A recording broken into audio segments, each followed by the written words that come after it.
Welcome back, everybody. It is Monday night. It is Heroes and Hooligans, and this is definitely not Babes and Blades.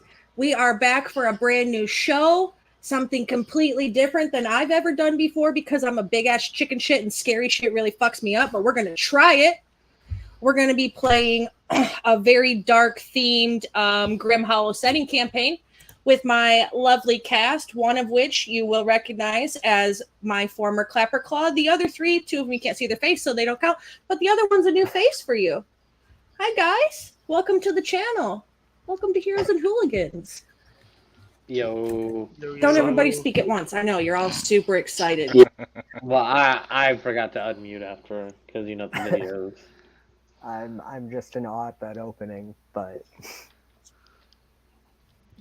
That is lit, isn't it? I am so proud of that video. I have never been so proud of an opening in my life. I'm just over here jacked for I've been waiting to play it all day.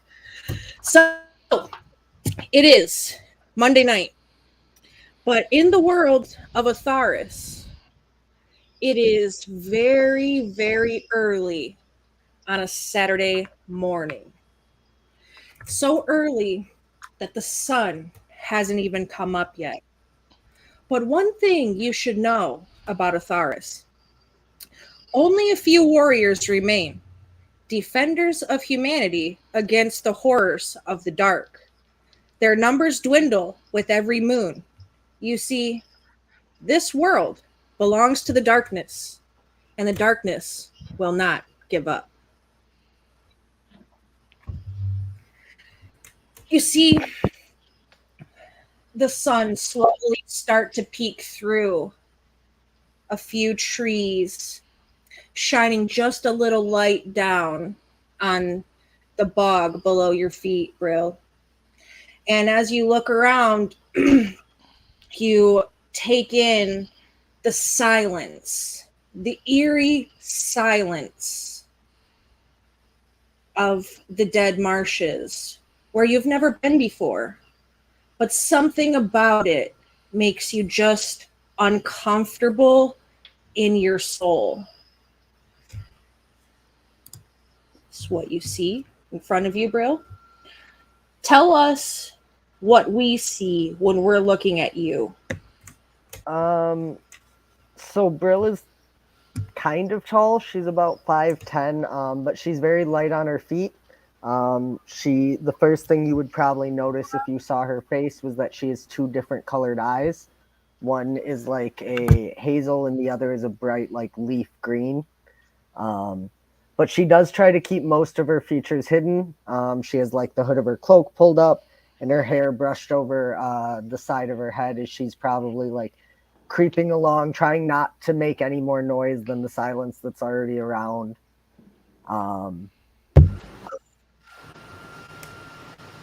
Looking for any sign Good. of... Give me a perception check. I'm sorry, a what check?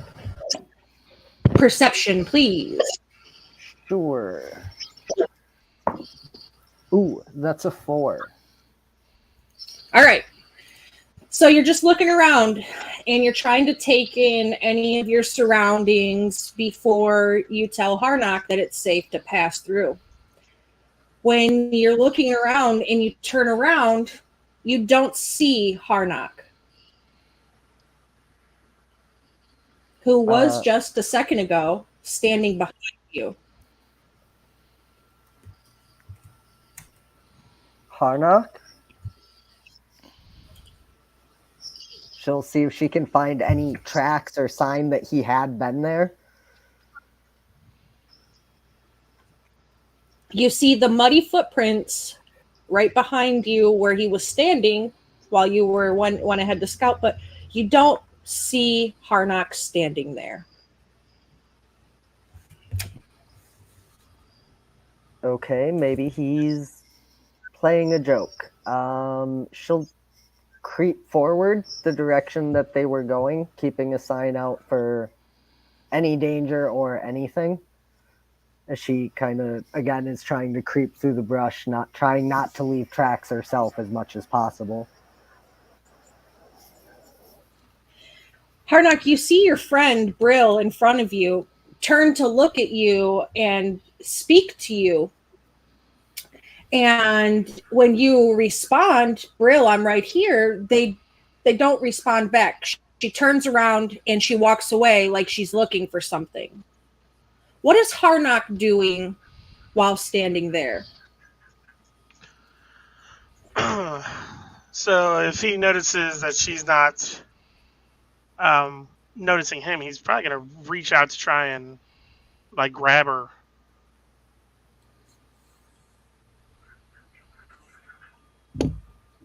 Reach out and try to touch her, you said? Yeah.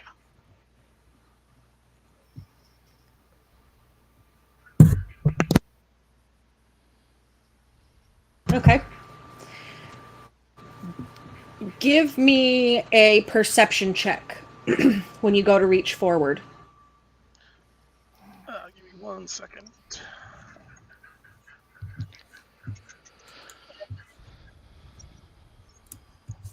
That is a 16.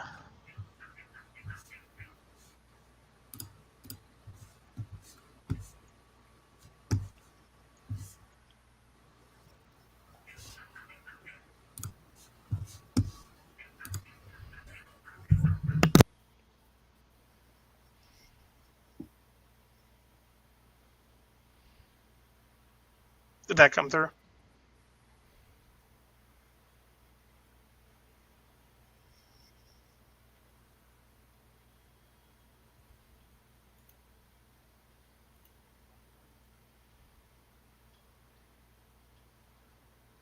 Oh, Oh no. Oh. that's not good.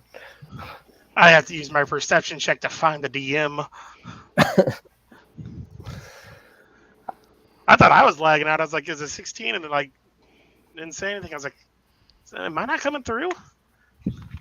So Well, we're still hello, on stream. Yeah, hi guys. Yeah, hello. Technical difficulties. We'll be right back. We should have had circus music queued up.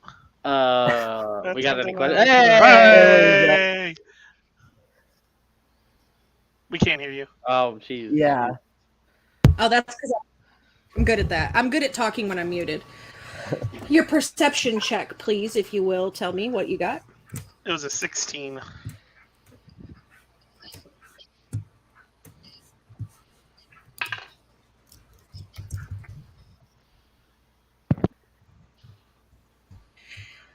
So, my internet's being a trash can, and I'm sorry about that.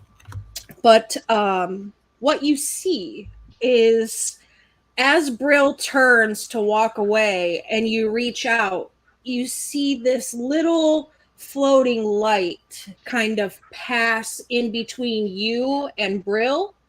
And it kind of goes through your fingers where Brill just was. And it gives you like this sort of chill down into your spine.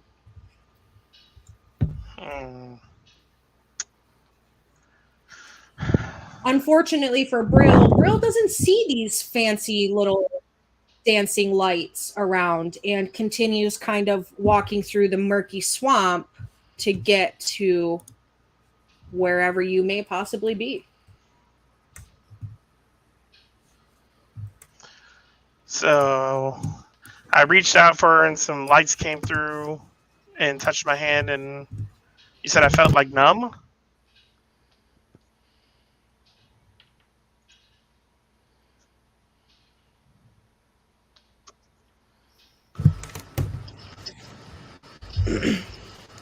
Who's with you, Harnock? Since Brill has gone ahead. Is there anybody else with you, or is it just the two of you there? I believe Velius would be here. Yeah. All right, Vel. What do you do? What do we see as your reaction when you see Brill turn around to talk to Harnock and doesn't realize that you're still standing right there? And then I've also seen Harnock reach out and like fail to grab them. You see Harnock. Yep. And you said we're in like a marsh or bog or something like that. like a very tree covered, swampy lowlands area.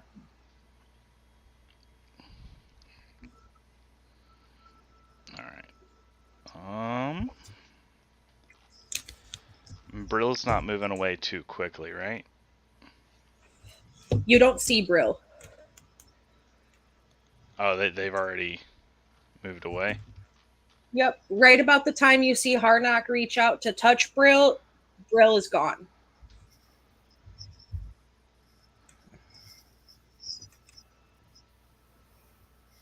All right, Harnock. It looks like our best bet's to try and follow along as best we can, because this isn't the place to get lost. Yeah, we should keep heading in that direction at least and see if we can't figure out what's going on here. Would Harnock have any idea of what's happening?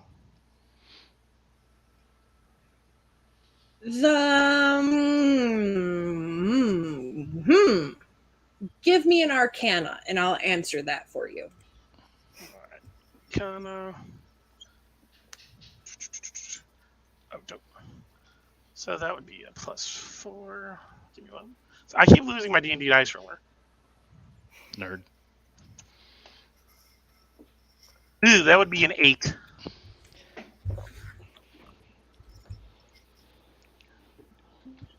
No, you have zero idea what is happening. Just that your friend winked out in front of you. Oh. So I feel like we should still head that way, but maybe kind of at an odder angle, because we did just see her wink out of existence in front. Are there any signs of any tracks or anything like that they've left behind, or do they just gone without a trace?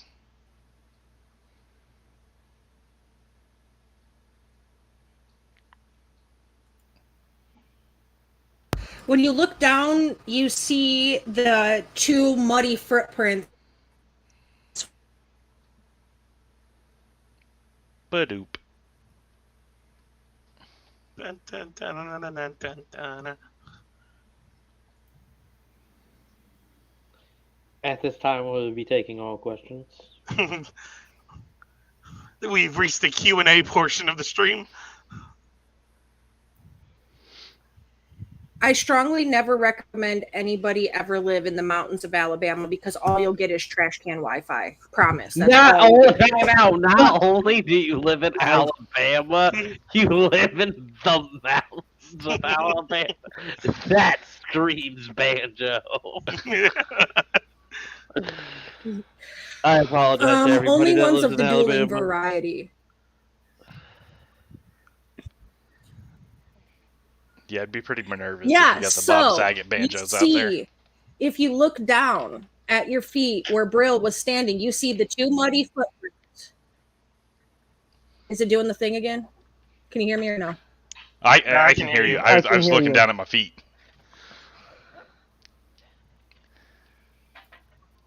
Okay, good.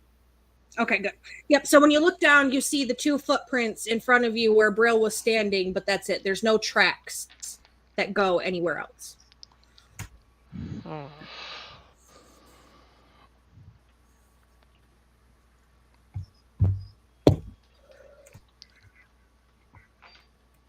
All right, Harnock. Vel, do you want to give me a perception check also? Sure.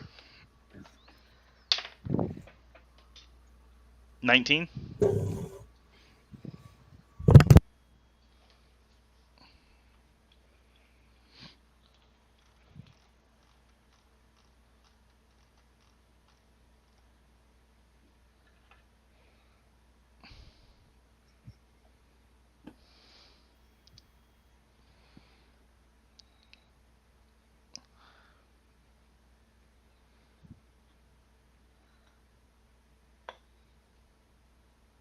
What'd you get?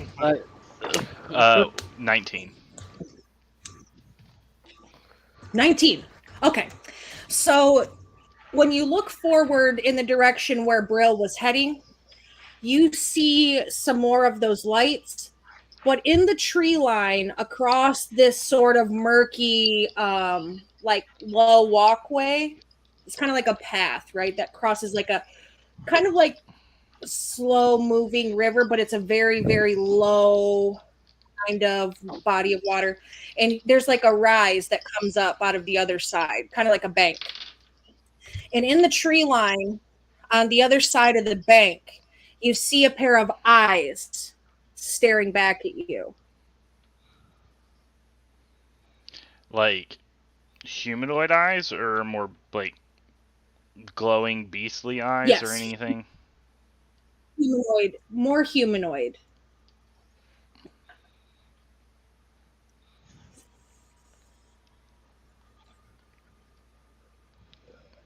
Hey, Harnock, look over right there.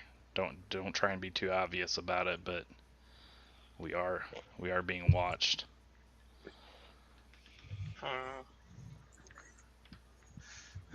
So I'm going to try and nonchalantly kind of figure out where it is.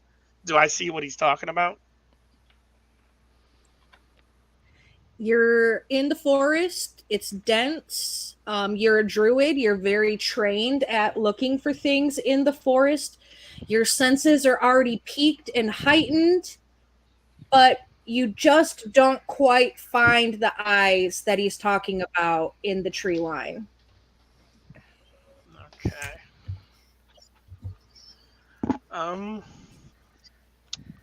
So I'm sorry. How good of a description did he get of what the eyes look like? Would he be able to? He would be able to explain to you that they're more humanoid style eyes. It's not a stalking beast, but you don't know what necessarily type of humanoid it is. Whether it's a person, whether it's something otherworldly, or what. All right, I'm gonna lean in a little close to Harnock so I don't have to speak as loud. I'm like, all right, we're gonna move forward, following along after Brill. I'll lead. Be ready to break in whatever. Like if I end up picking up the pace or anything, be ready to break with me in case something goes sideways. All right, I got it. Gray, That's me. you have been in the dead marshes several times. You know the tricks that it plays on your mind when you're here. And unfortunately, when you were crossing that little shallow waterway, you tripped and you sprained your ankle. So you've pulled yourself off into this tree line. And that's when you hear voices and you turn and you see across this embankment you just came out of a group of folks kind of standing there. You see a girl go forward. She comes across the path and moves ahead of them. And they kind of hang back and look. And you see one of them catch eyes and look at you. And then he turns and talks to the person next to him. What are you doing, being in this moment? Would I be able to tell that the person that I saw is Velius? Because I have met them before. On very few occasions. But... Give me, you know what? I want you to make 2 checks for me. I want you to make a history check, and I want you to give me a perception check. All right. If both of them are over a 15, then yes, you 100% recognize him. Dang, well that ain't fucking happening. I got a 3 on my history. Okay. I got a 19 on my perception. So your perceptiveness tells you that the face looks familiar, but you can't recall if it is a familiar friendly face or the face of a familiar foe.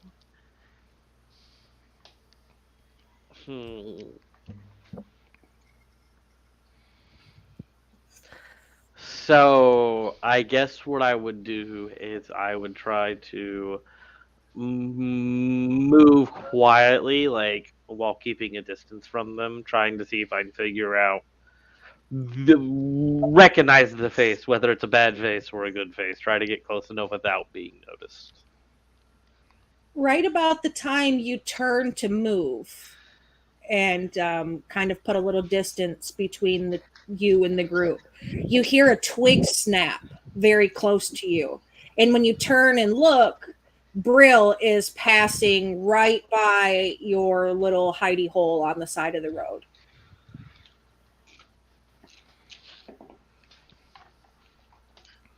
And it seemed pretty obvious that they were trying to find this person, like follow this person.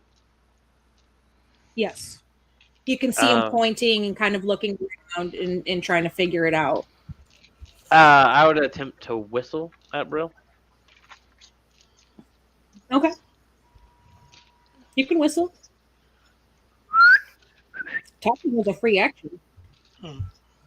She kind of just freezes and tries to look toward the whistle without like turning her head, if possible. Okay. Still have the sprained ankle. I don't know how easy.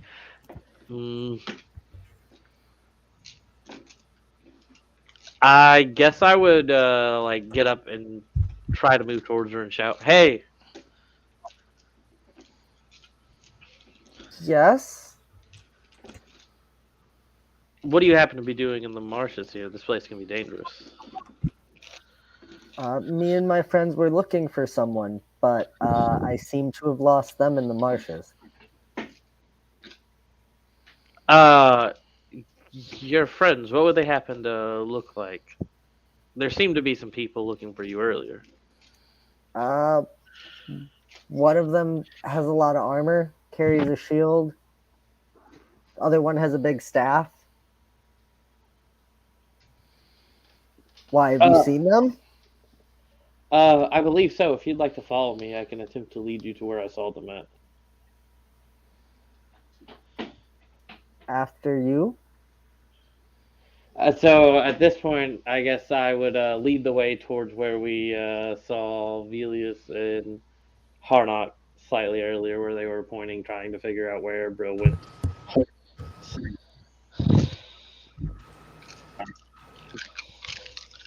Brill follows, keeping Yeah, her you're pretty eyes close on together.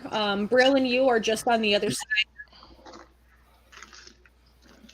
You're pretty close. So once you kind of pop out there at the side of the embankment. Val and Harnock will see the other person step out. Val, you're welcome to roll a history check to see if you recognize that individual if you'd like to, since there is previous history.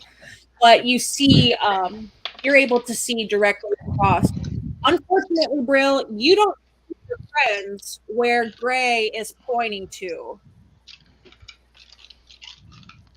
So I only got a 6 on that history check. We are fucking bad at this. We're out in the Right, marsh and maybe. blind. So you don't recognize the face, but when they do make an appearance, your perception was high enough to realize I know this face. I don't know if it's a familiar friendly face or if it's a familiar face of a foe, but you know the face. And you look and you see them standing there on the embankment. It looks like they're talking to somebody, but you don't see anybody there. It's like they're pointing towards your direction, like, yeah, your friends, they're right there, buddy. But you don't know you don't see who they're talking to.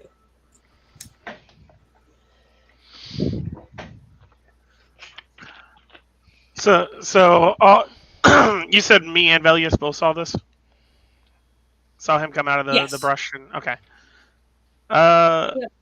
Your perception is high enough, except for unfortunate Brill. So at this point, Harnock just sees someone he doesn't know step out of a bush randomly. He's going to be pretty on guard now.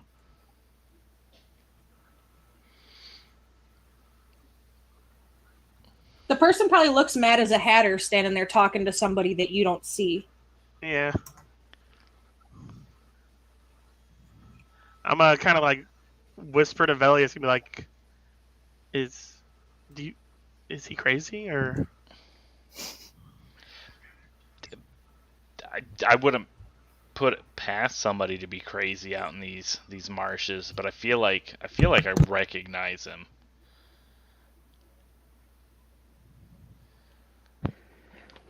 So I'm gonna turn to Brill and be like, "They're right there. Do you not see them?"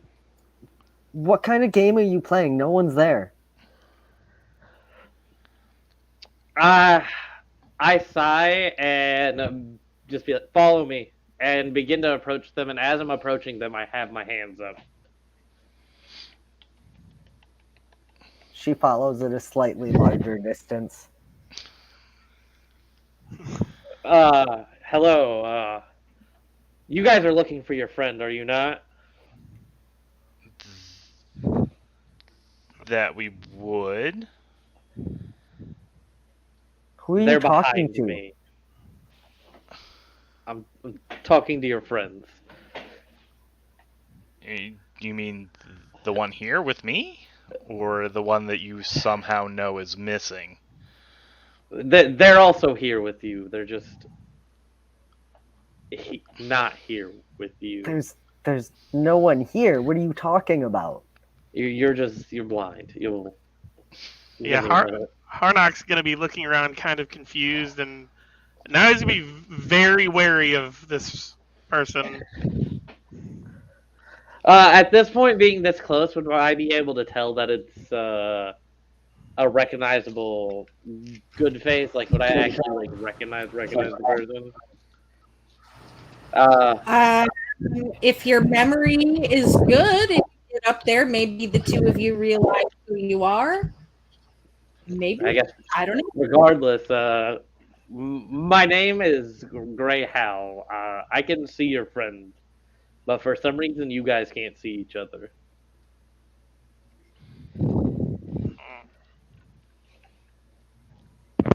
Takes Like to another try- step back. Another perception check, Brill. You can go ahead and try. Sure. That one is a 6. Not perception. Get this is man not some Brill's glasses. strong suit. Brill, glasses, ASAP. Give you a wisdom save. Not check, save. Me? Oh, no. Yes, you, Brill. That was slightly better. 11. Slightly better, but not much. Yeah. You feel as you're kind of really trying to focus on where Gray is telling you your friends are, you feel this sort of euphoria wave over you. And you see these really bright flashing lights sort of bokeh in your eyes kind of go over. And when you see them, it's like very trance-like. And it calls to you. And you hear it in your mind. You hear it in the voice of the most endeared person to you. And they call you, Brill. Brill. They almost seem to beckon you towards them. I think you're just a madman. And she's going to start moving toward the voice.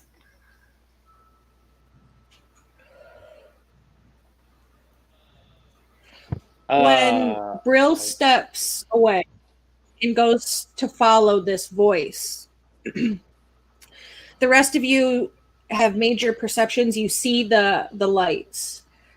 You see a cluster of these lights start dancing around where Brill is. You don't see Brill still, but kind of as they're dancing there, as Brill is seeing them, you see him kind of like pull another direction, deeper into the marsh.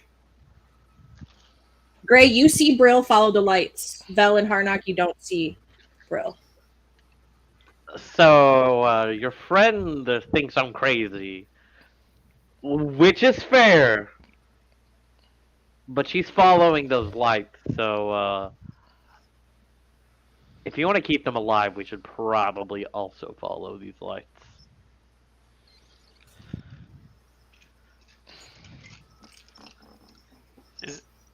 So I know you said you've seen him before, Velius. Do you trust his word? Honestly, we may not have much of a choice right now. You can always trust the word of Gray Howl.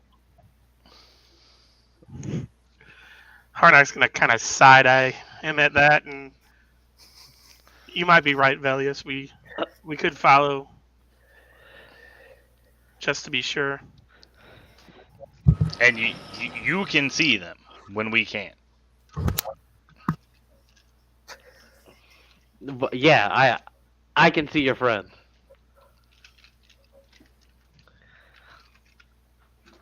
Y'all just suck at being friends.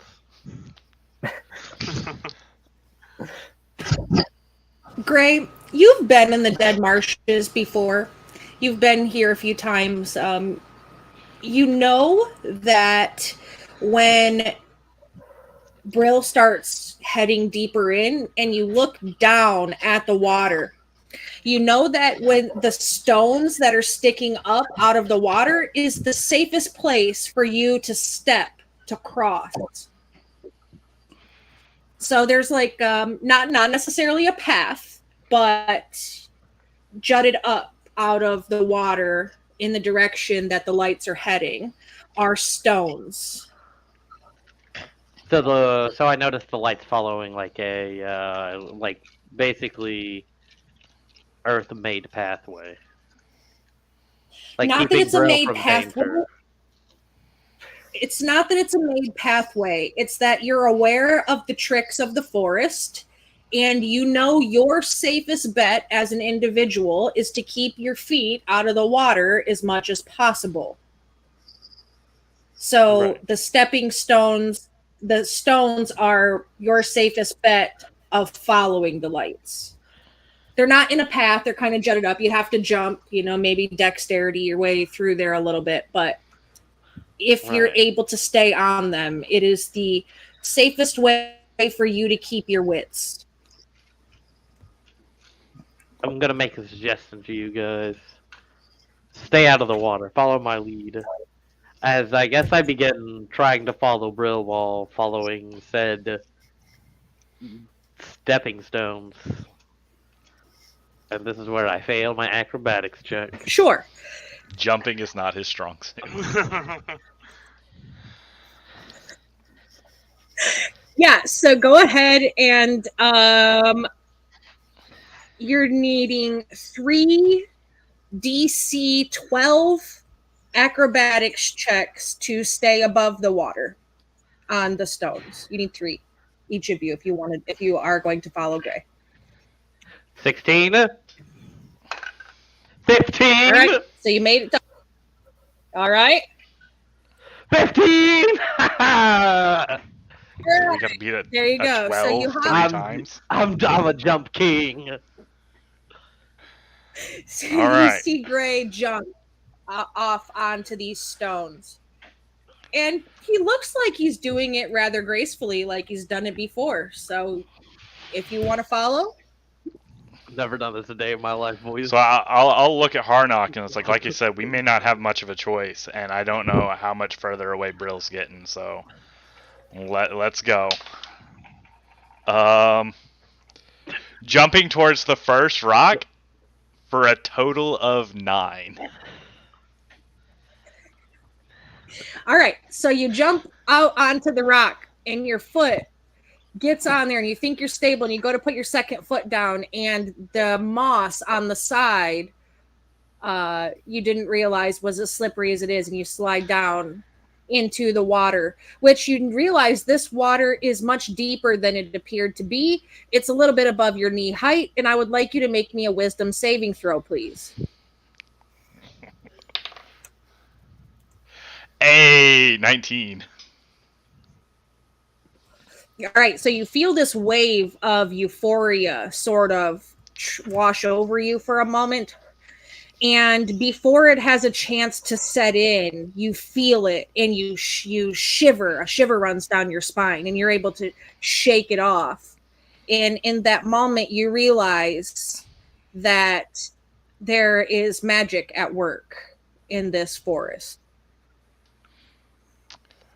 So, first response there is gonna be to curse and look at Harnock and be like, this guy's 100%. Do not get into this water. There is something going on with it. So you crawl up back onto the first stone, Vel. And when you get up on the stone, you crawl up onto it and you look down. You see faces floating in the water. And I don't mean like somebody's skinned off face is floating. I mean, when you look down, you see these sort of ethereal, skeletal, very minimally fleshy sort of faces looking up at you, and their mouths look like they're screaming for help, and their hands are trying to break the surface of the water. And just as your last boot gets out of the water onto the rock, you feel that one of the hands across the bottom of your foot.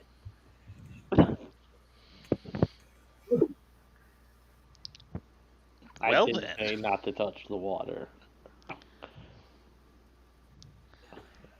Look, some of us aren't exactly equipped for playing hopscotch through cursed liquids. So we're gonna try to be a little bit more careful about these next couple jumps, but So real quick, when he got in the water and had his like euphoria deal, did I notice anything different with him when he entered the water? Give me a perception and I'll tell you. Perception.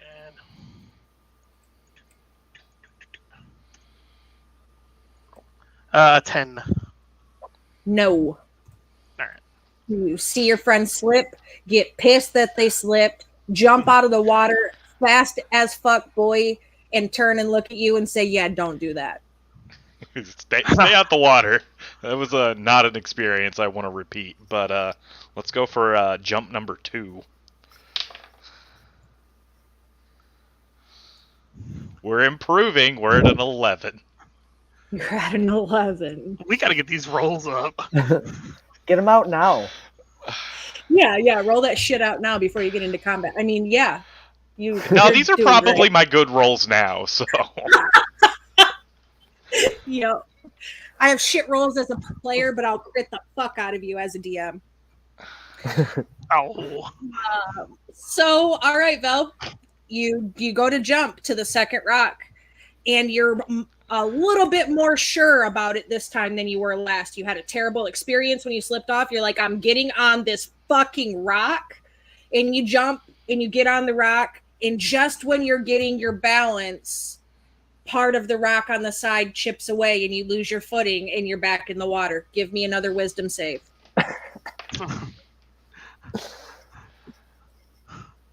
18. Ooh, you're good. So you're pissed. You're soaking wet. Your shield is covered in muck and mire, but you're able to haul yourself back up onto the rock.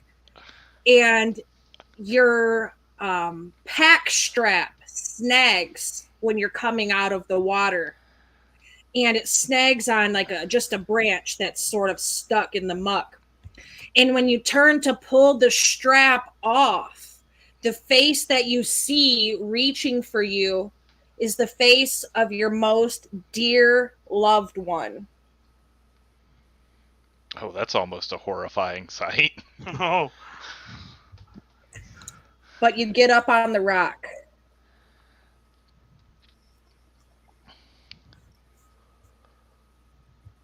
Okay. Second verse, same as the first. Whatever's in this water is definitely not good for the mental. At this point, I'm committed, though. I gotta get through this, because going back is gonna be just as bad as going forward, so... Oh, no. So it's acrobatics? Acrobatic. So the roll is a 1 for a total of 3. Yeah, so I'm issuing you your first chaos coin. Go ahead and add that to the bank. For those of you who are unfamiliar with chaos coins at Heroes and Hooligans, my players receive prizes for fucking sucking. It's awesome. So whenever they roll a nat 1 or a nat 20, they receive a chaos coin, which essentially functions as an inspiration, the way that we have for our channel point setup, where they can use that to re-roll. It's like kind of like rolling with advantage. So you're able to use that to re-roll. They're not allowed to have any more than 3 chaos coins at a time, but they can carry their coins from session to session. So first chaos coin is handed to you, Vel, and you're in the water. This time, For a third time. you're really shaken up from what you saw. What you saw really got into you deeper than you wanted it to. It wasn't what you were expecting to do today. You didn't plan on experiencing emotional fucking damage. And in the moment of your experience in the emotional damage, you very quickly try to leap to the next stone. Your pack still unfortunately stuck to the branch that it was hooked on, pulling you back in the water, fully submerging you. So the rest of you see Brill, not you, but Harnock and Gray, you see Vel flat back right into the water, just splash. And you're going to take 4 falling damages as you fall back and you land on that same giant stick that your bag was stuck to. It kind of gets you right in the shoulder there. Gives you a little crippling in your shoulder. It really fucking sucks. And now's the fun part. Your wisdom save. All right, well, we're doing bad, good, so this one should be good, right? I don't see what could possibly go wrong.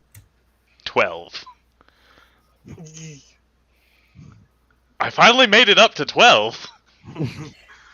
Do you want to cash your coin, or do you want to keep it? Are you a gambling man? If I was a gambling man, I would be way more broke than I am now.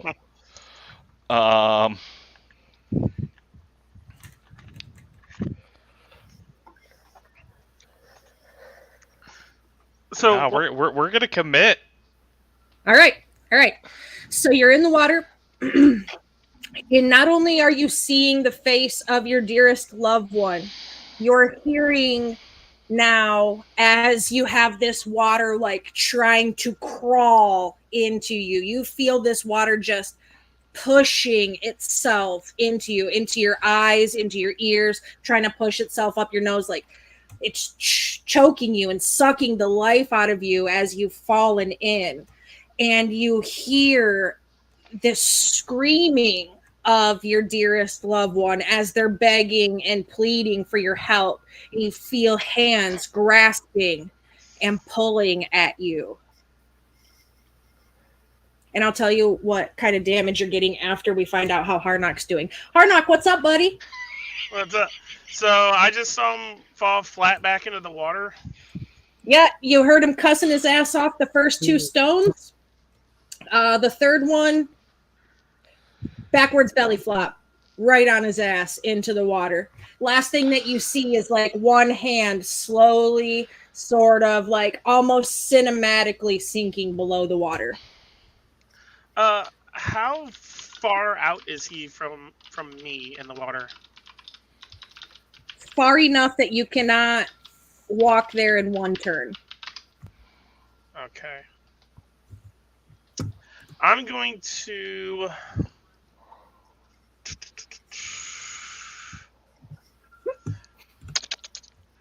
I'm sorry. I don't know the item. What is the length of a quarterstaff?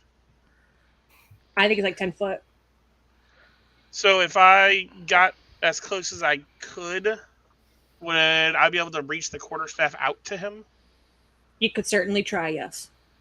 Yeah, I'd probably go to the shore and try and like push my quarterstaff to like his hand as it's going under? No.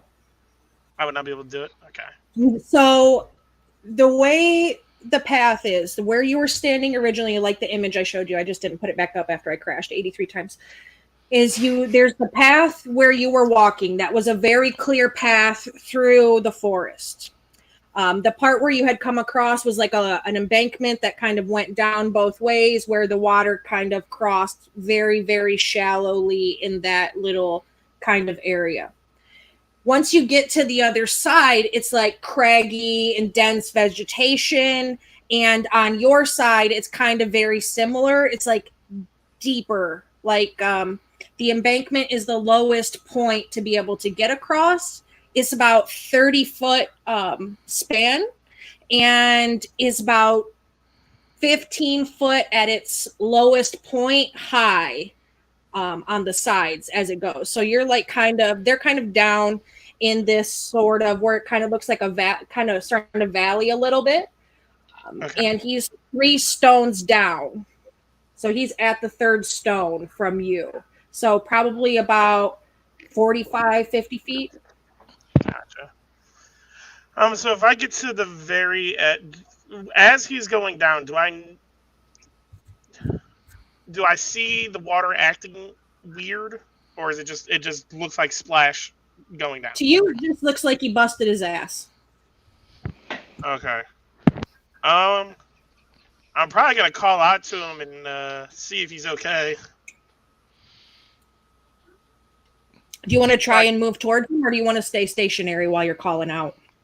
I'd probably try and get as close to the shore as I can. I don't know if I don't think I would jump on the rocks yet.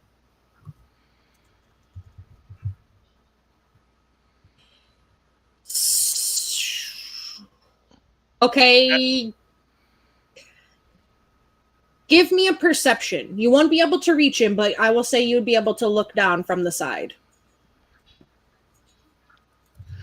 That is an 8. Yeah, you don't see him, or you don't see anything really. Just where the ripples in the water where your friend kind of fell. Okay, but I do see Gray Howl though, right on the other side. You see Gray on the other side, yeah. I'm gonna try and yell to Gray and see if he can see Velius. So can I hear what he's yelling? Yeah, you can hear. It's gonna kind of echo a little bit because it's kind of like it's like starting a to canal like yeah, kind of, yeah. So I guess I'm gonna look down to see if I can see him. You want to look in the water and see if you can see him? Yeah. All right. You know what to do. Roll the dice. Give me a number. 16. All right. You look out and you immediately know that this is very, very bad. Because stepping in the water is one thing. It makes you, feel some things you probably really don't want to feel.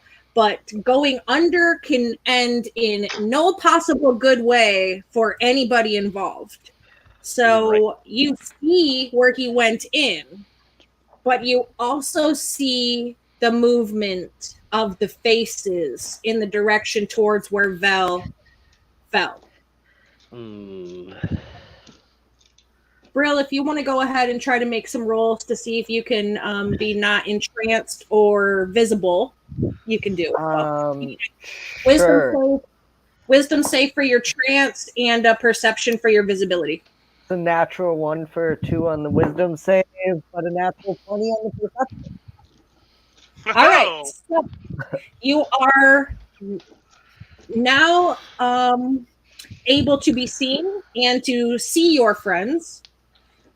However, the calling that you're hearing from the lights is panging so hard inside your chest and your heart and in your mind. It's like working its way into your psyche, and you're going to take 4 psychic damage.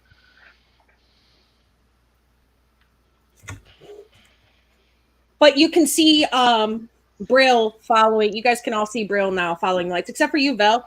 You can't see shit, but darkness, darkness, and water, and every bit of your life that ever existed before is flashing now. So, is there any way to tell how far, like, he's down in there? Like, could I, like, reach in there and grab him and pull him out? If you take your turn now to jump back to the stone and reach down, you will be able to reach in time to get him with your arm without having to get in yourself. Yes. Alright. So I gotta roll higher than a 12 to not fuck this up. Yep. 1 second. Brill, you got your nat 1. You also now have a chaos coin in the bank. Noted. And you got 2 because you nat 20 to nat 1, right? right? Nat 20. Yeah. It's true. You No. got 2. No, you can Yep, only have you got 3. You've got 2. All right, great. 21 for the jump.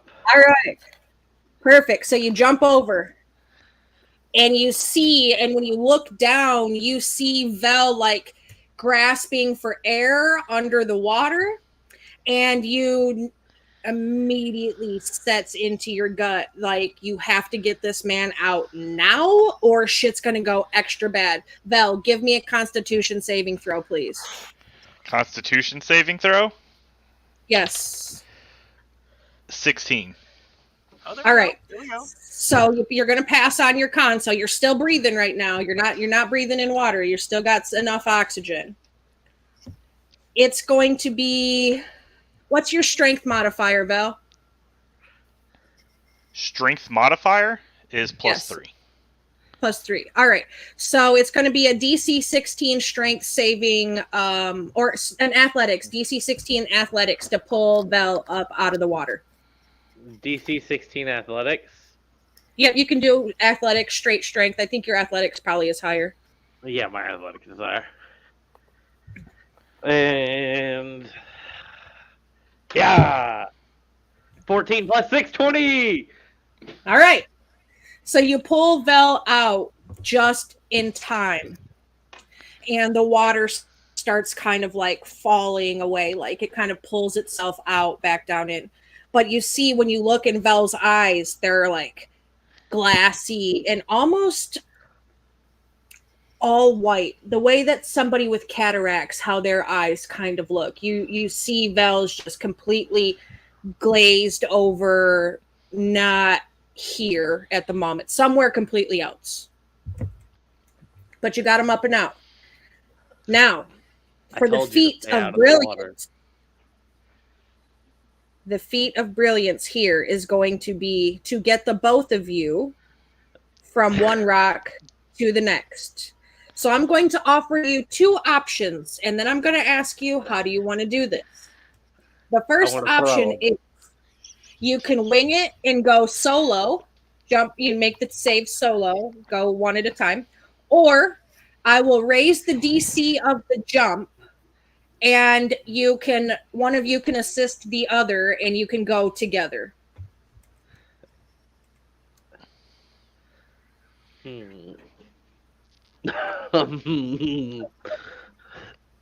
Vel's out of it right now. I don't. He's not got a whole lot of input on this one. I'm gonna jump with them. I believe. Okay, you're gonna go. All right, so you're gonna go from a DC 12 to a DC 15. Oh, that's not that bad. Nope, Huh. but you can make it at advantage because you're gonna go together. So go ahead and give me Dex 15 at advantage, please. With advantage, please. 14 for the first one. Fuck me. 21. All right. So you pull Vel and you get him across, and you're able to kind of like slump his body down onto the side, and kind of like, you know, get him over there. He's the water's all spit up and sputtered out, but he's definitely not all like cognitive in the moment. I would just like to point out this is the most jumps I've ever completed in a D&D campaign. Well, you're welcome to get it all out for you in session 1. Yep. No jumps by you. Oh wait, what about you? So I see Greyhound grab him and jump to the other side, right? Yep, you see Gray get him out. Yep, you could see that. So I'm kind of gonna look like kind of up and down. Is this the only place I see that is like a viable cross? Yeah, the only way to get to where they are is to follow the to jump on stones to get there. I mean, you could try to jump down if you wanted. It's just a very far jump, and if you don't make the save, you're gonna hurt a little more than you probably want to right now. All right. So, how out of it am I? Like, I'm just gonzo right now, or Who, Harnock? Velius? No, that is. Val. Oh yeah, you're still trapped in your own mind. Like your Okay. body's out of the water. But in your mind, you're still hearing and seeing the face and the screaming, like all of that. What if we still splash a little water on his feels face? very- Give him a little dunk or two. Hey, wake up. Yeah, put him back in the water.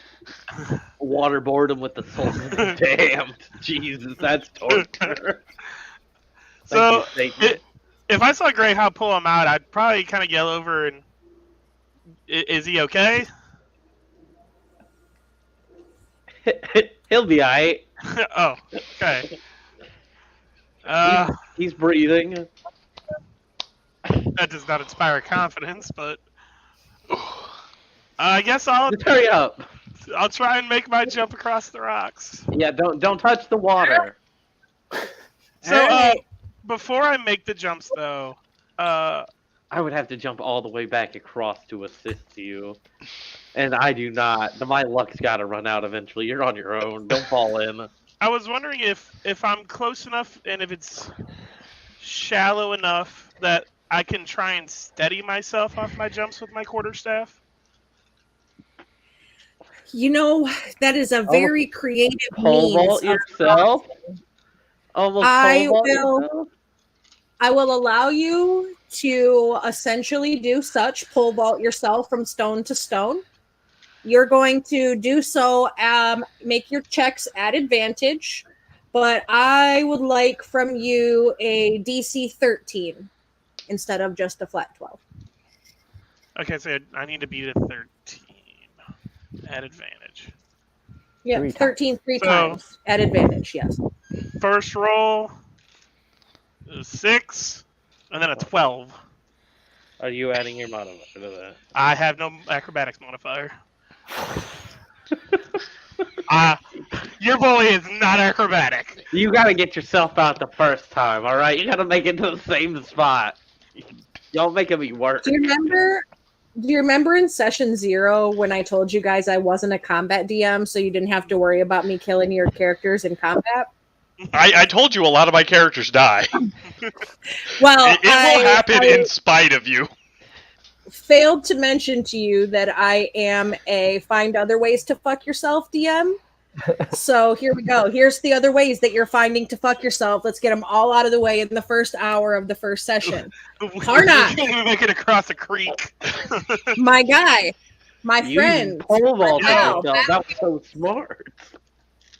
you get up in the air and you push yourself all the way, like you're like, oh, I fucking got this, bro, and you think you're gonna land it. Stick the landing, except for you do stick the landing about a foot past the rock. You overshot yourself.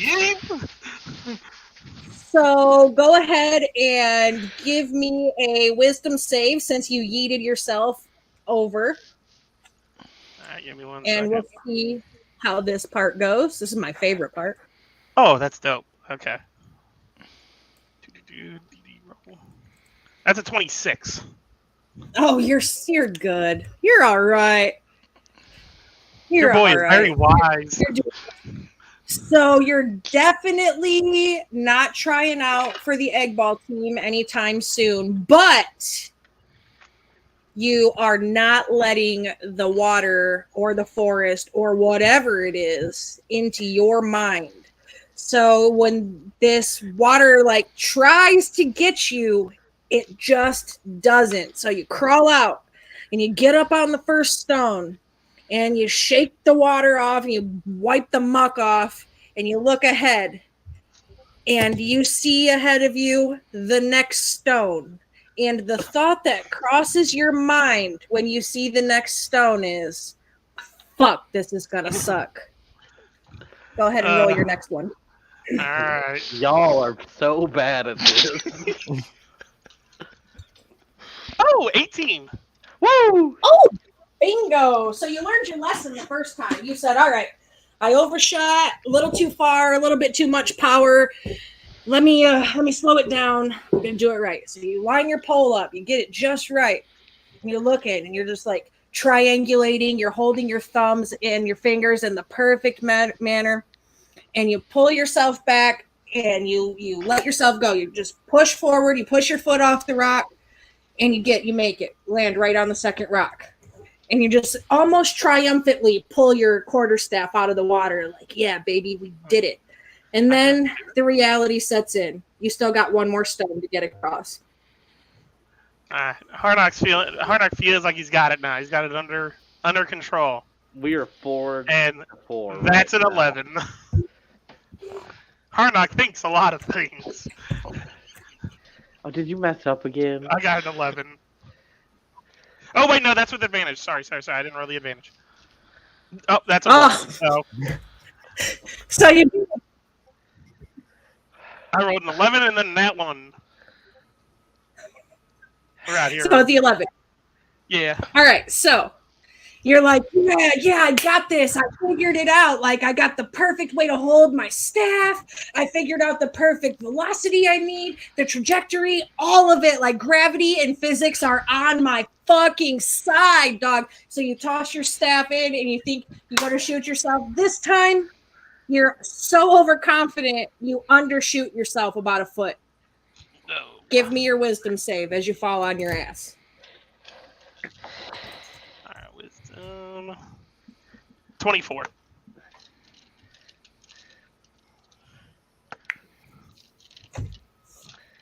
All right, so you like feel the water or whatever entity it is that keeps trying to get into your mind, like you feel it just like bashing against your mental shield, but you're just like, nah, not today. You're already annoyed, your robes are already soaked, your quarterstaff is covered in muck, and there's like some critter crawling up it, and you don't like that shit on your staff, so you're just like, fuck this, you're like crawling out of the water, very begrudgingly get your way up onto the shore, and all of you now are on the shore, and you can see Brill, who is probably about a good 30 feet from you, ahead of you now, following kind of on this uncomfortably close to the rocky edge of this sort of what looks like now moving towards a ravine. So at this point, I would notice Velius kind of out of it. I would probably inspect him to see what's going on in there. Oh no, Vel rolled a nat 1. They're pretty toasty for a little bit. Do what? I would just like to inspect to see if there's anything like I can do. What did you say? I'm sorry. Oh, me?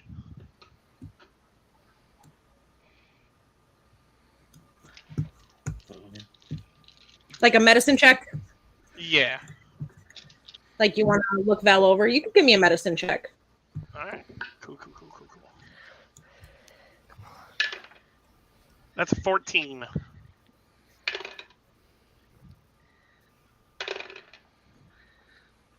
I'm sorry? It's a 14. What'd you get? I'm sorry? 14? Okay. So you can definitely see that something is wrong with Vel. You see the eyes have changed. You see the body's okay. Like he didn't drown or anything. It's like there's a little blood trickling down his shoulder from where he landed on that stick. probably could just, probably be sprained for the next day or so, making things a little difficult. But aside from that, physically, he's fine. But when you're looking at him and you see, like, he's not talking, but he's, like, kind of, like, moving his lips a little, like, babbling a little almost. And he looks very, very much like he's experiencing internal psychological warfare. Like, the white eyes are there, but something about the way they sit emotes pain and anguish. So it wouldn't be anything that Harnack recognizes per se? Probably not, no. Okay. Harnack would look at Gray Howl and kind of ask, do you know what's wrong with him? He fell in the water. I specifically said not to touch the water. I don't know. So outside of don't touch the water, you don't know anything about what's happening with him right now? Yeah, no, I don't touch the water. Okay. So when the thing Gray, tried... I'm going to have Gray give me an insight check, and depending on how well you roll your insight is how much information I will provide that you know about the dead marshes. Excellent. That's a 4. Oh, God. I know not to touch the water. Yeah, Water Gray, good, yay. You've been told ever since you were a child, story dead marshes. Your people kind of used the dead marshes as one of those stories to keep little kids in bed. And the only thing you really know is that you were always told, don't go in the water or the water will go into you. And so you just know, like, you just stay out of it. That's all you know. You don't know anything else aside from fuck with this shit because it's bad. Water bad. Don't drink Pretty it. much, yes. Don't drink it. Okay. He'll be okay eventually. I'm pretty sure. I really don't have a choice but to trust this new person.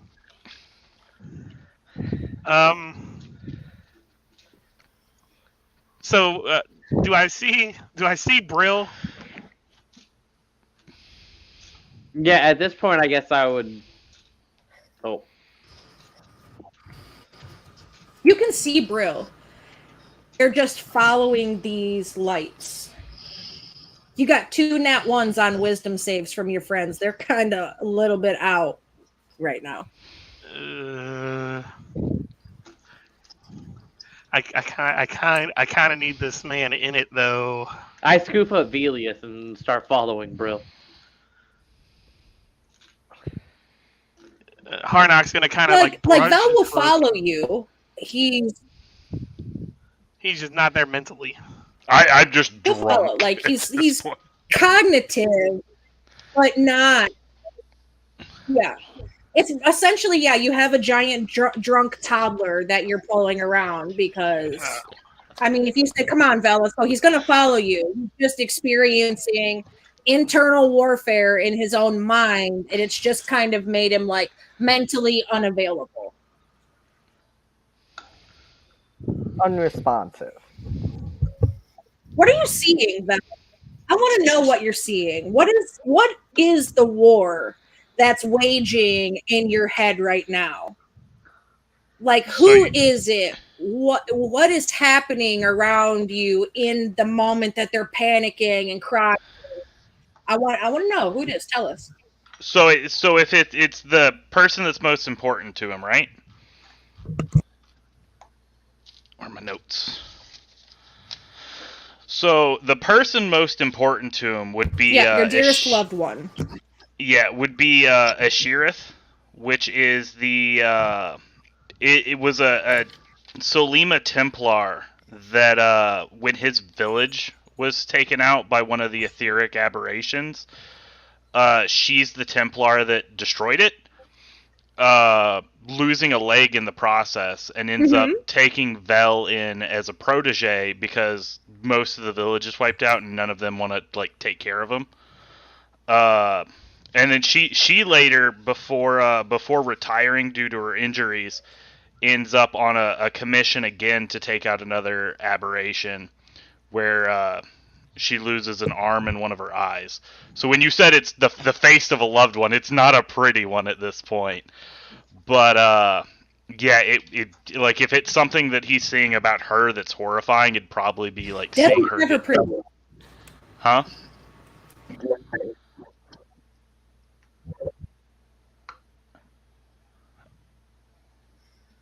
What did you say her name was? Sorry? Ishira. I'll type it out in the I chat. just want to write it down. Shira, that's right. So you're seeing and hearing Ashira, and even if she's not what most people would consider a beautiful face, she's a face that your heart finds endearing. What Yeah, is they're it they're that's effectively like surrounding his her parental that's figure at making this her point. cry and Badoop.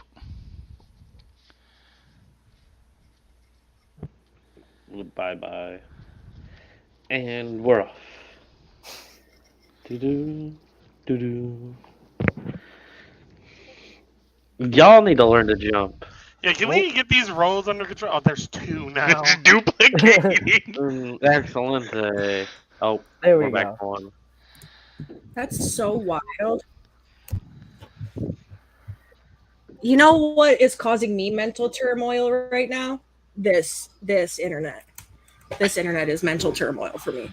I'm gonna need you to make a wisdom save on your internet. Anyways, yeah, I rolled a -20, a natural -20. Well, congratulations, you get a chaos going in.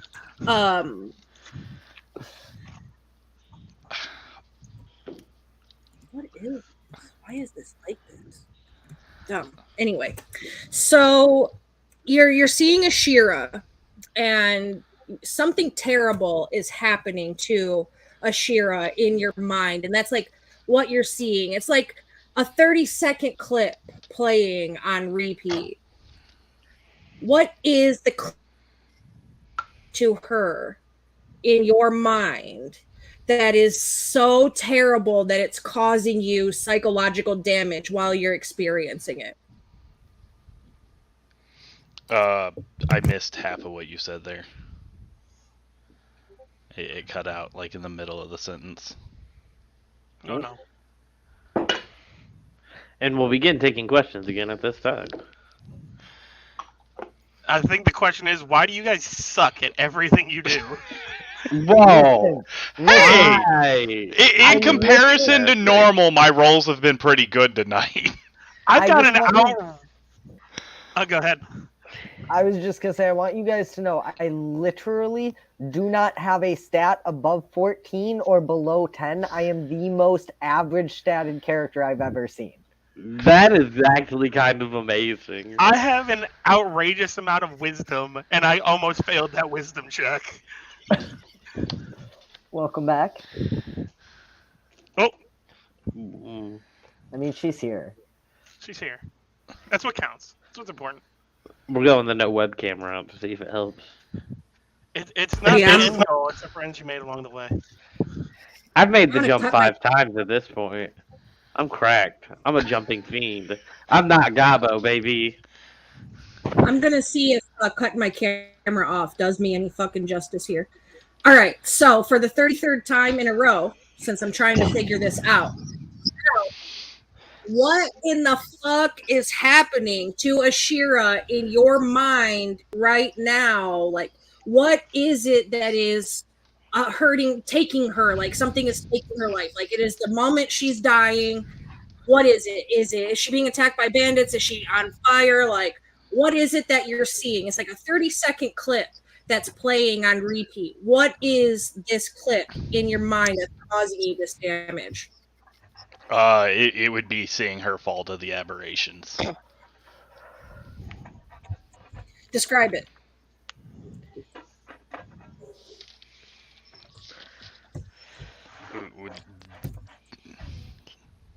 Give me that good old DM description of what the creatures look like. Hold up. I gotta pull up this campaign thing real quick so I get a description of them.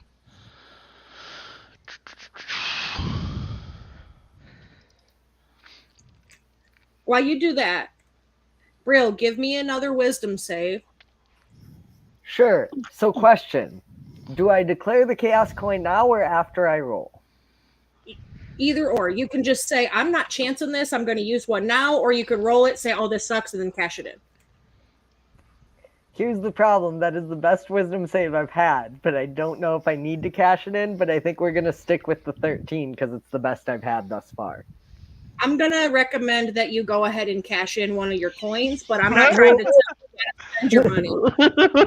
I'm not saying you want to. Spend one. And that makes it a 9, so it's still 13. Yeah, so you're still following this thing, like it's still beckoning to you, and your friends can see you going. The problem is that the lights are designed to work with the malicious intent of the magic in the forest, and the lights are leading you towards a very, very steep cliff face. So you guys are about 30-ish. Brill's probably about 45 foot from you now and has about 15 until she hits the cliff's edge. That'll be okay, right? Do Yeah, I see that'll the be fine. cliff's edge? Yeah, can we see the... Can I... It's very clearly like headed out of the dense part of the forest, and you can see that where the cliff's edge is, you don't realize, like, you don't see it's a cliff's edge, but you can see there's no land past that area, so you could make the assumption that I'm going to I guess take off running and try to grab Brill to stop them. Okay. I'll let you do that. You can take your movement. Val, what do you got? You ready to tell us? Yeah. So, to describe it, how much do you know about, like, Lovecraftian, like, the old ones and whatnot? I know nothing. Call me Jon Snow. Fair enough. So I'm thinking something along the lines of Azathoth, which looks kind of like, almost like it. It would almost look like if you were to see its silhouette, it would look like a person wearing robes with like a high collar, but their head isn't connected to their body with any neck. It's just a floating orb above it. And then if you look closer at the robes, it doesn't like end in robes. It's a mass of like tentacles, and the arms are the same. And there's an eye in the center of its chest. Because what Ishirith spent her life fighting, for the most part, it was targeting the Aether Kindred. Because she's a Templar of Solima, who is the Archseraph that took a vow of silence until she successfully defeated the Aether Kindred that killed the gods. So the worst thing that Vel could imagine happening to her would be falling to one of those Aether Kindred. Because, like I said, she's already lost an arm, a leg, and an eye to him, and which is why she's been forced to retire. Yeah, you're just seeing her experience a death, like the most agonizing death. It's about the equivalent of a Viking dying without their weapon in their hand. Like, they're not getting into Valhalla, it's straight to Helheim. Like, that is the feeling that you're experiencing as if you're watching your battle brother go down, and somebody intentionally kick their axe away. It's that kind of deep emotional cut. I am going to allow you to make a wisdom save to see if you can get out of this really deep emotional cuts before Brill jumps off a fucking cliff. All right. I'm gonna use a chaos coin. What'd you get? What'd you One. get? Yeah. Back-to-back ones. Well, at least you're going to replenish your coin with another one because you're still going to get one. Go right ahead. Roll. Use your coin. Go again.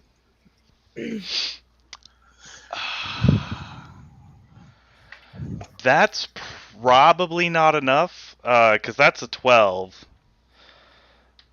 I'm pretty deep in the sauce at this point, though, so we're gonna use that new chaos coin, because this needs to go a little bit. Try Fuck one more it. time to get out. It's a 12 again. Oh my! Get rid of the dice. It's over for it. Just take it away. So, yeah, put it in jail. Jail it. So you're still lost in the sauce, right? You're still lost. You're kind of still floating at the same place, though. You're not taking any more damage. Luckily for you, you're not going to take any more damage. But you're still kind of like watching this go. You can see other things around you, too. But, like, this is exactly what is taking up your mental space. Like, you're not focused on finding Brill or what's going on around you. You're just kind of, like, meandering along with the group as they're saying, like, hey, we got to get our friend. Harnock, what you doing, buddy? Are you going to go try to keep Brill from jumping off a ledge, too? How far away is Brill from me? Like 45 feet. 45 feet? I'd like to... 45 feet and 15 from the... And I do indeed see the ledge. Yes. So if she seems to be out of it, I think I'm gonna try and cast thaumaturgy to make my voice boom 3 times as loud and call out to her. Okay. Basically, I'll yell her name. Brill! Go ahead and do that. Stop. Brill, because your friend is like desperately trying to pull you back, I'm going to allow you to remake your wisdom save at advantage because they're using this spell to try to like grab your attention. Okay, we're gonna jail the snitch for now. Okay, that's slightly better. Got it. Jail it. With advantage, roll 20 for 21.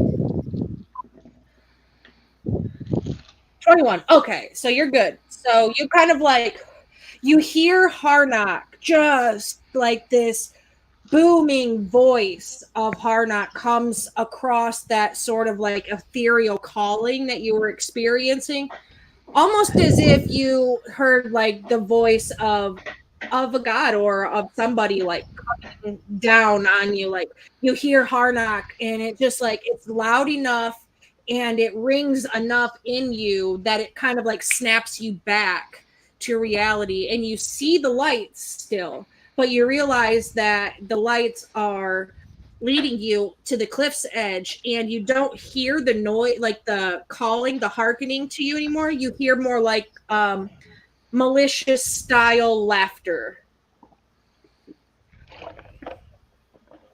She's gonna quickly kind of take in the scene now, and yeah, she kind of takes in the cliff and sees how close she was and just kind of shakes her head and then goes back to the group, kind of rubbing her head with a slight headache. So if I'm right next to Velius, your head definitely hurts. Definitely hurts. Would my voice affect Velius at all as well, just because I'm right next to him yelling this?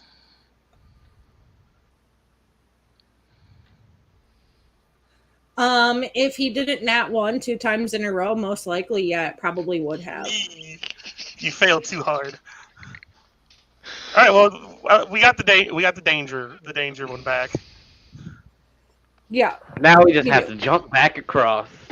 Oh, Well, where you're at is sort of at the edge of the foresty part of the dead marshes, and where it kind of goes out is there's sort of like a cliffside on both sides. You see like a gully, but it goes out, and the water continues to go out into like a low marshlands. And off, if you look standing off the cliff's edge, like to the right of you, probably about 30 feet, you see down the cliff's edge looks like a roughly hewn stairway for somebody to kind of walk down. And if you want to roll a perception, I'll tell you if you see any more than that.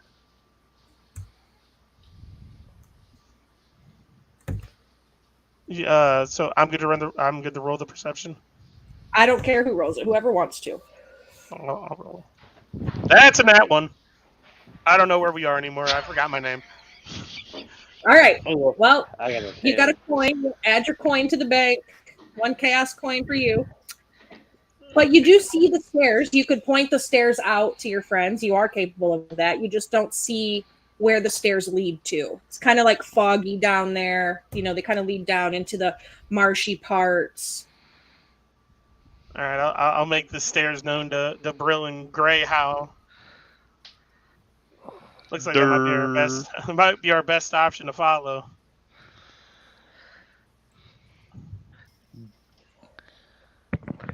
Do we have a way of waking this person up? You could try. You could try to shake them out of it, anything like that. You can. Thaumaturgy worked on Brill by getting Brill's attention. It was a really good roll, and Brill rolled well on their wisdom save. Vel's going to get a chance to roll a wisdom save here again in a second. Well, you could certainly try shake them out of it or something if you wanted.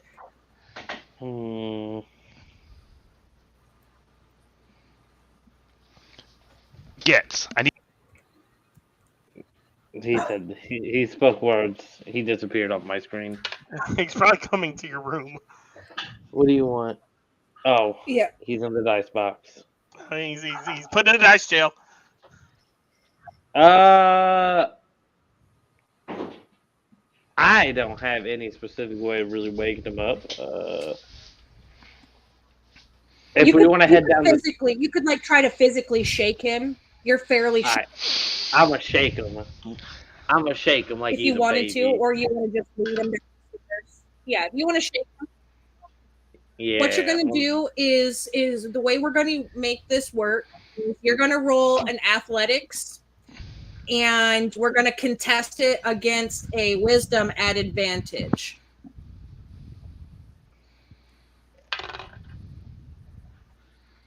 So you give me your athletics. 13. All right. So you have to beat the 13, Belle, and you can roll it at advantage to do so because your friend is assisting you in getting out of this. So give your wisdom save at advantage.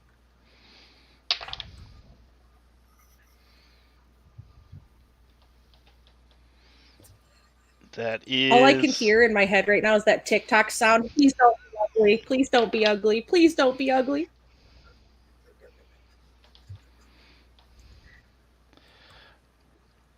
Uh, 17.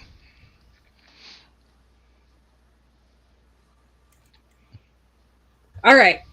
So you still have some of the milk in your eyes. It's not as blindingly white. You can see things. The visions have kind of gone away, but the remnants of that psychological damage is still kind of visible in your eyes to your friends. But you're fully cognitive again. You should try splashing some water in your face.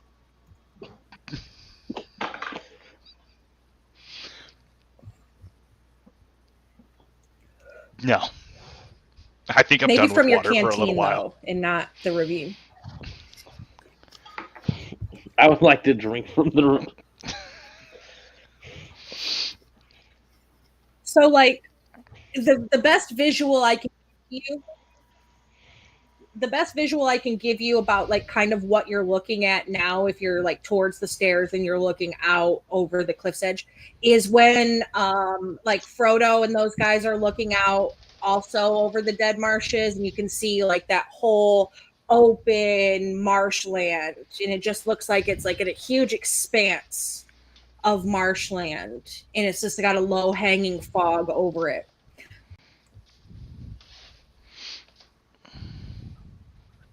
Do you want to descend the cliff face, or do you want to go back the way you came? I don't know if we want to test that river. Yeah, I don't think I'm a very big fan of going back near that water. I've seen some shit, guys. I did tell you not to touch the water. I was very clear. Yeah, so you want to go down. Okay. So you can, like, it's roughly hewn into the side there. It's rocky, it's kind of craggy, it's not the best cut for stairs, but somebody did their best to make it. And it's a little bit of a rough traipse down, but you're able to safely make it down. And it takes you quite some time to get down, and you don't really realize how close, like how far the ground was, because it didn't look like it was that far. It didn't feel like it should have gone as long as it did. Like it took you at least a good hour and a half to get down the side, when it looked like it should have taken you 15 minutes at best.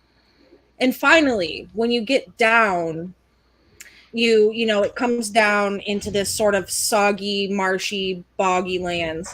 And you see there's like patches of grass that kind of go through that are like raised up out of the water, but you see these same kind of puddles that you were seeing where how the flowing water came out. Like it comes out into this kind of marshland, and you see like these same puddles of the same water. And when you get down and you like step on the first soggy, squishy place and you look down, you see the faces. You see the same faces that you saw before. And they're under the water. They all look under the water. And most of them are like closed eyes. They're not screaming. They don't look disturbed at this time.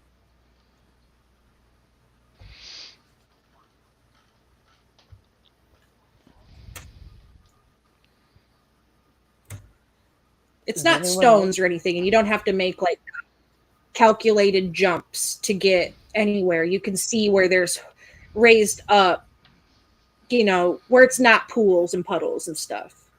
I don't know how to describe it. You know what I'm saying. Safe, squishy land. Well, safe as it could be.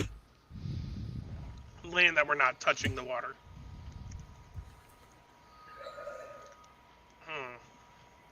Yes. Correct. Is there any like long enough branches around that I could like strip off of a tree to use as a walking stick?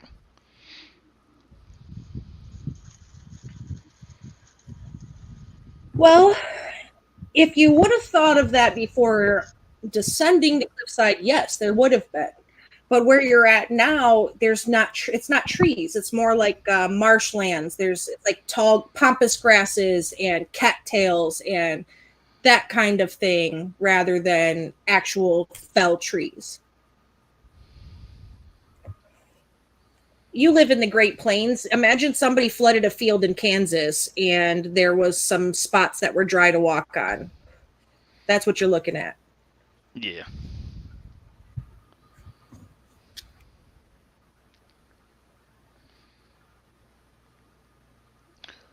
Well, if you want to roll a perception to see what's around, I'll give you that.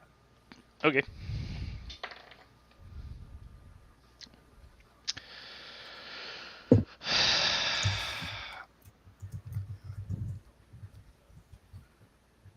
$11?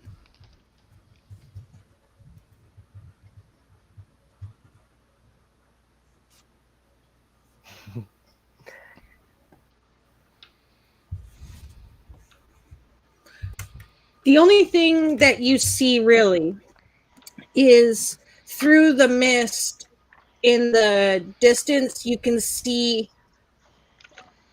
kind of darkened shadow of what looks like maybe a cabin or something like that.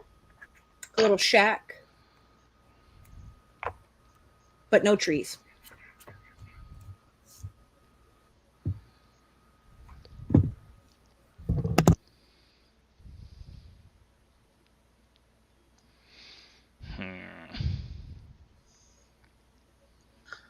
Can I also roll a perception and see what I see around here?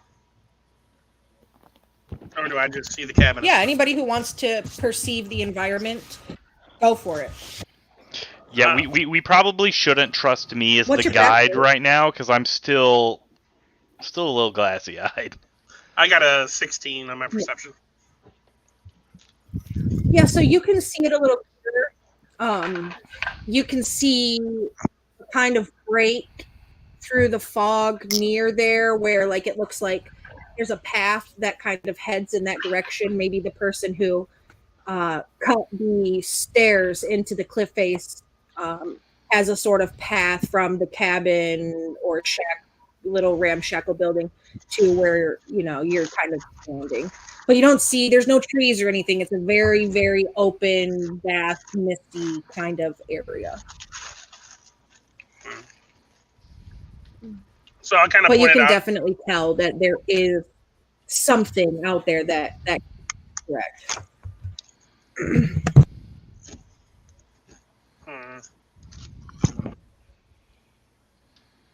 I'll point the cabin out to the other two, and kind of. That's pretty much the only thing I see anywhere around here.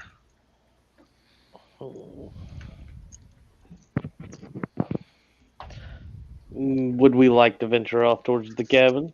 I think that's our only option. Yeah, I ain't going back and trying to jump across them stones again if I got another option. I'd also prefer not to go back to those woods. I head off towards the said cabin, leading the way. Yeah, so you head off.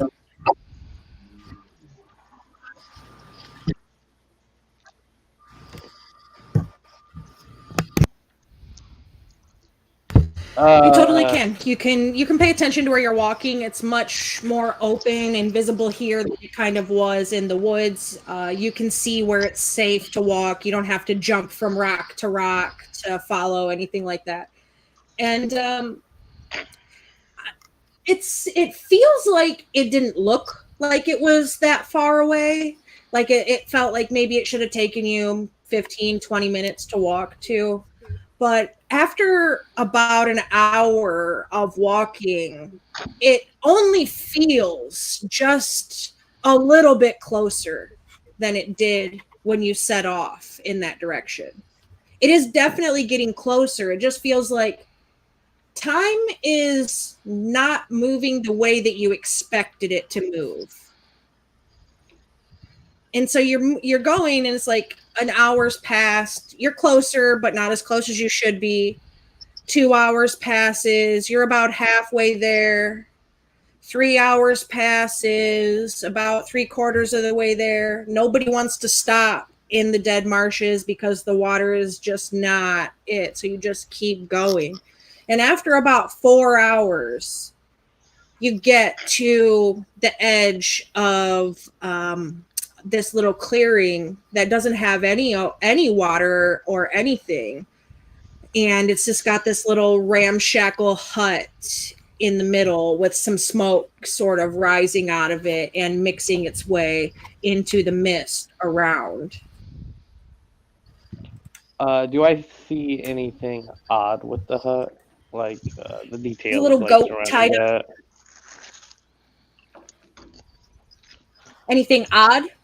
Well, you see, there's a little ramshackle hut there in the middle of this little clearing. It's just like it's almost as if the mist doesn't cover this bubble around this. It's like a perfect bubble almost around this little area. And it's like the smoke rises up and dissipates out into the mist, but there's like a goat tied up outside. a little campfire out there that looks like it gets lit and used regularly, not currently lit. Some light coming from inside. You hear some light singing, a woman's voice, some light singing. The hut, it's like got a thatched kind of roof. It's a dark thatch. It doesn't necessarily look like straw, but it's a dark thatch. Nothing really looks odd aside from the fact that there's this hut in this perfect little spot in the middle of the dead marshes. The fact that nothing looks odd about it in this weird ass place is probably the most discerning part about it to me. I think we should knock. Are you sure? Do you want me to creep a little closer first, see if I can see anything? That's the better idea. Brill will kind of try to scout ahead, like usual, trying not to make much noise or anything, and see if she sees any thieves' cant or any markings on the building as she just kind of tries to get closer, or if she can pick out any signs if this place is safe or if this is another illusion or trick. Okay.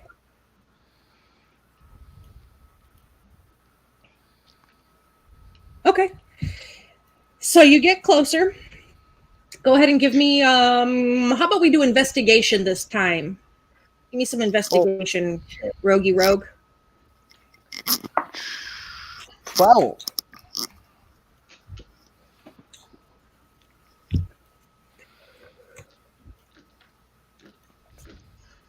We've got What to you get got? these dice rolls under. 12.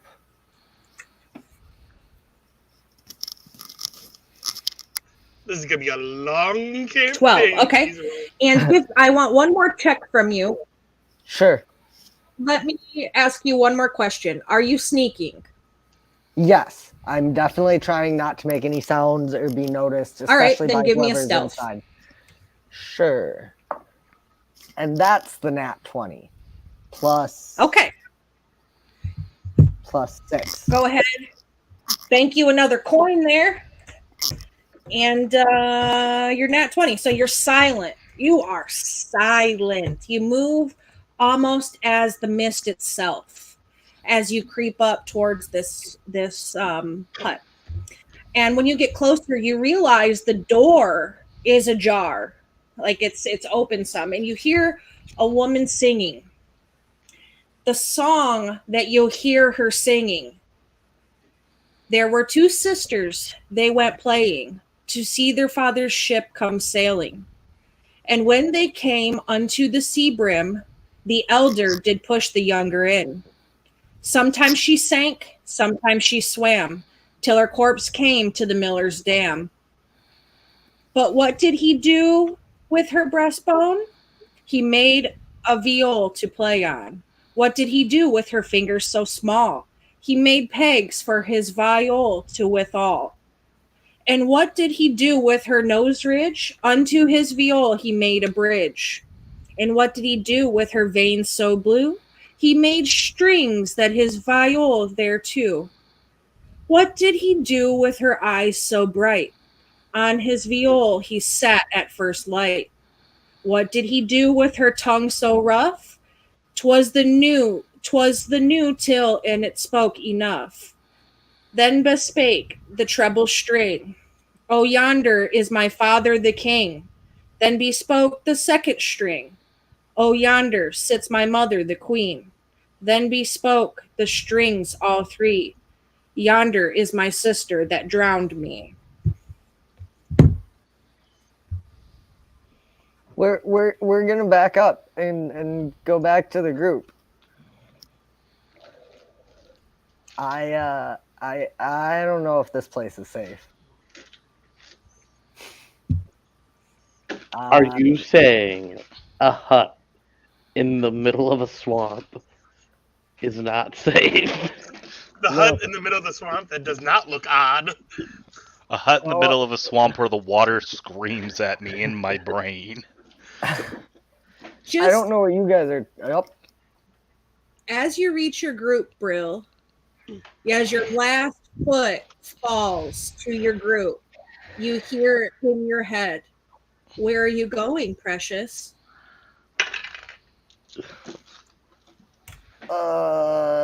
Yeah, so they know we're here. Do we run or do we go in? They were talking about being drowned. She was singing Well, a at least we song. got that in common.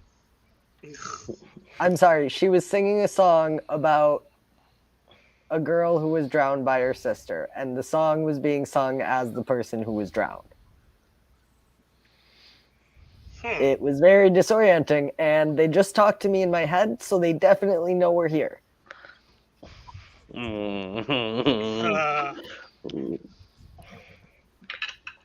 Well, I don't think you guys can make the jump. Harnock, what's your favorite food? I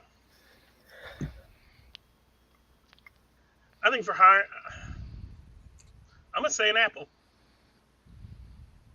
An apple. Okay. Gray, what's your favorite food?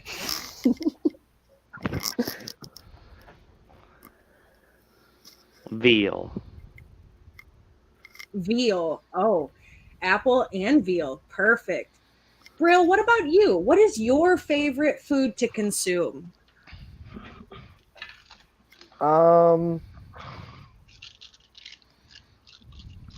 Probably like a meatloaf.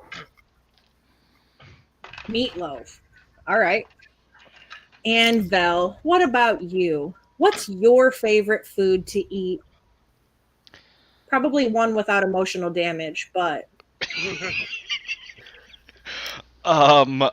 So fresh baked. I swear I can talk like a normal person. Fresh baked.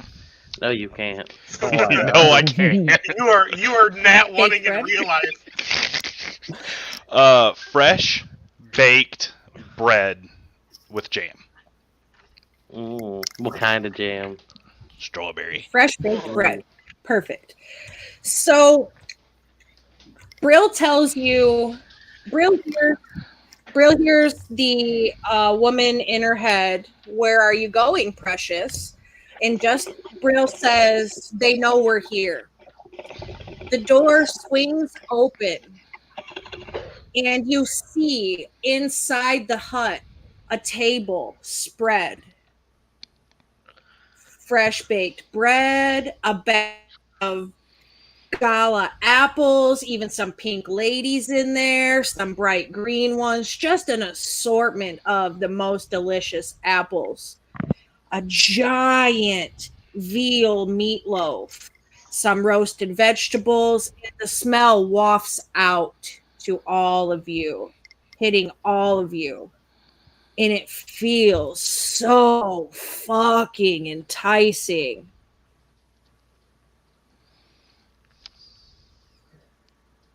I want you to do that thing for me where you try to be very wise in the moment to save yourself. All of us.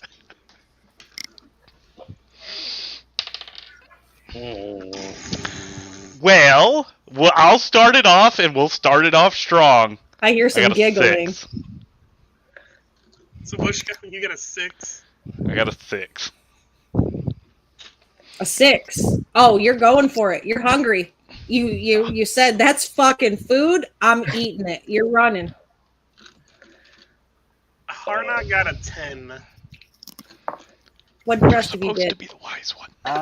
Yep, Harnock, you're hungry too. Brill got a 4. I got a 4.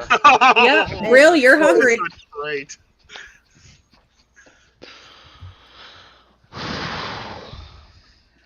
Can't believe I rolled. I only got 10. We're about to get Hansel and Gretel. Yeah. Yeah. Those apples did look good though. Well, it's a good thing my hero forged my way of pride monk's already done. Oh, she like. Oh Ba-doop. no. The worst time. She left. She's like, congratulations. You just TPK'd yourselves. You all failed. You just all ran into the Hag's Lair. We'll be How back. do We'll meet back up here in 2 weeks for another session 0 to try again. How do I have a +7 to my wisdom save and I get a 10? I mean, to be fair, I've been struggle busing it with a +1. Same. +1 whiz, +1 int. I've got a +7 or +5 to wisdom, and I'm failing wisdom saves. All right. 3 of you are hungry like the wolf. What's the last one of you doing? I rolled a 4 as well. Oh, yeah, you're all starving. You are fucking starving.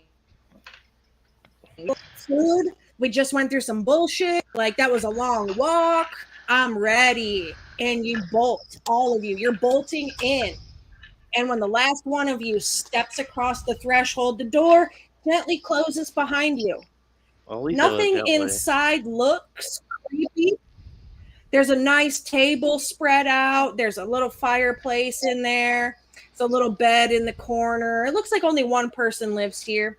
And there's a woman. Her back is to you. She's continuing to sing the song. Her back is to you. And in front of her is a spinning wheel. Oh, no. And off to the other side of the room is like a giant loom, like a giant weaver's loom. And from behind, you just see this long, beautiful, like auburn, mahogany kind of mix of hair, just luscious curls. She's wearing a nice, like crushed blue velvet dress. It fits to her body very well. From behind, she looks like, man, this girl, she's just beautiful from behind, from what you can see. And like, you know, she says, you get yourself something to eat. I know you're hungry. But she does not turn around. I think in lieu of my 4, Brill goes and starts eating some food. Yeah, as well as my 4. I don't think I really have a.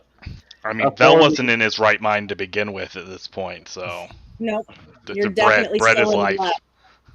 Yeah, there's man, you're everything that you love.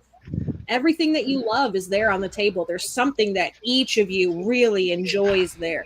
It's a nice spread. There's a pitcher of lemonade with, you know, fresh squeezed lemons in it. There's a kettle on the table with some hot water. There's 2 little jars next to the kettle of hot water, one having some leaves that you could discern to be tea.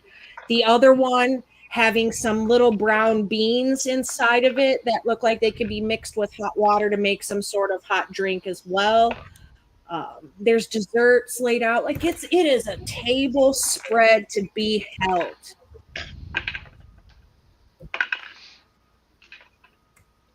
Digging in? Just digging in. Yeah, I think Harnock would just start digging in. All right. Yeah, so you do. You dig in, you crowd around the table. Does anybody say thank you, or do you have bad manners too?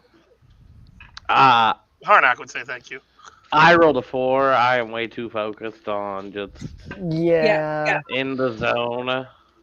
So some of you, between your stuffings in your face, you know, you mutter a thank you, and she just very calmly and sweetly says, "Eat up, dears, as much as you need," and just continues spinning her her spinning wheel. And So- you get through the meal. Yeah, go ahead. I was just gonna say, so like, obviously his favorite food is apples, and I know like he is super focused on this. But am I in it enough to kind of question how this person got fresh apples in the marsh? Yeah, if you ask her a question, she'll talk back to you. All right, I would.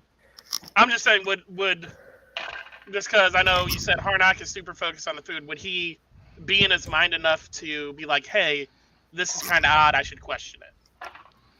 I'm sure if you're really thinking this is odd, but you may say something along the lines of, wow, these are some of the best tasting apples I've ever had. Where did you find them? That would be perfectly in the realm of proper questioning in the moment.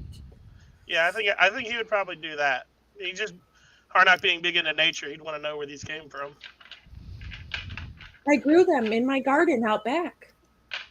I have an apple tree. I have a pear tree. I have a peach tree. So, continuing on the lack of wisdom that Vel has made abundantly clear, after scooping up some of the food so that he can eat while he walks, and one of his whole things is, experiencing things, which he's experienced a lot today. He's probably out of curiosity gonna walk around to get a better look at the person in the cabin.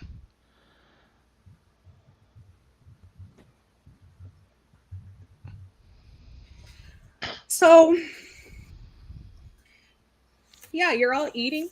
Vel, you pick up your plate and you're just like, man, this is good. And you're like holding it. You kind of like still remembering a little bit of the things that you experienced earlier in the day, kind of in and out of it. Like you're eating, it's like, this is really good. And you're really focused on that. And you kind of have like a moment where you're like, oh God, that really sucked. So you get up, you don't want to sit down anymore, but you want to keep eating. So you pick up your plate and you start like kind of pacing around near the table and you think to yourself, this woman, she's got a beautiful singing voice. Her words are so honeyed. What does she look like? She has to be beautiful. You're thinking to yourself, like, God, she has to be beautiful. And so you like start to wander in her direction. And you wander and you get around to her shoulder area before, just right before you can like break around and see her full face. And her hair's covering her side of her head. So you don't really see anything. You just see like what you thought maybe might be the bridge of a nose poking out there kind of from the side from her silhouette. But just as you go to look around her face,